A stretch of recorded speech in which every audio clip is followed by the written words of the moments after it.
Hello YouTuber, this is crappie fishing at the Marshview Boulevard in Bradford, Ontario. Today is April 7, 2026. It is crazy snowing a little bit today, suddenly. Yesterday was beautiful and everybody's here.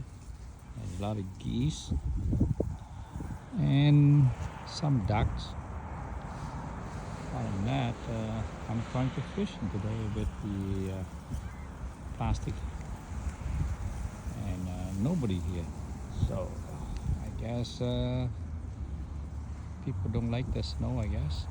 So if you want to watch some more, just click like and subscribe if I have any more video, and you can see the beautiful ducks there. So probably come back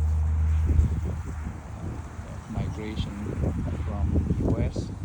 Now they looking for the nest type of stuff. So, all right, so